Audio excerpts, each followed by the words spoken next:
കരുനാഗപ്പള്ളി നഗരസഭ 18ാം ഡിവിഷനിലെ ഹരിതകർമ്മസേനാംഗങ്ങളെ ആദരിച്ചു. സമ്പൂർണ്ണ മാലിന്യ നിർമ്മാർജ്ജനം നടത്തിയതിനെ തുടർന്നായിരുന്നു ആദരവ്.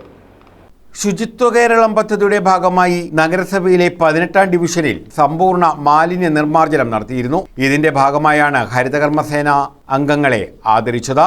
നഗരസഭയുടെ നേതൃത്വത്തിലായിരുന്നു ആദരവ് ഒരുക്കിയത്. നഗരസഭാ ചെയർമാൻ കോട്ടയിൽ രാജു ഉദ്ഘാടനം ചെയ്തു. ഹരിതകർമ്മസേനയുടെ കലണ്ടറിൽ ഉൾപ്പെട്ട മറ്റ് അജൈവ മാലിന്യങ്ങളോടെ കളക്ട് ചെയ്യുന്നതിനുള്ള പ്രാരംഭ പ്രവർത്തനങ്ങൾ നമ്മൾ പൂർത്തീകരിച്ചിട്ടുണ്ട്.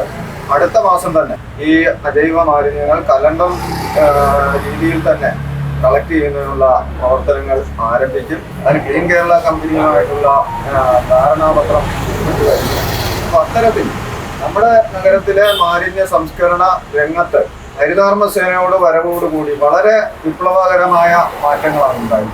വൈസ് ചെയർപേഴ്സൺ സിനിമോൾ അധ്യക്ഷത വഹിച്ചു. പ്രസന്ന, എം ശോഭന, റഹിയാനത്ത്, സിംലാൽ, ശ്രീലത തുടങ്ങിയവർ പങ്കെടുത്തു. News bureau, Karunagappally.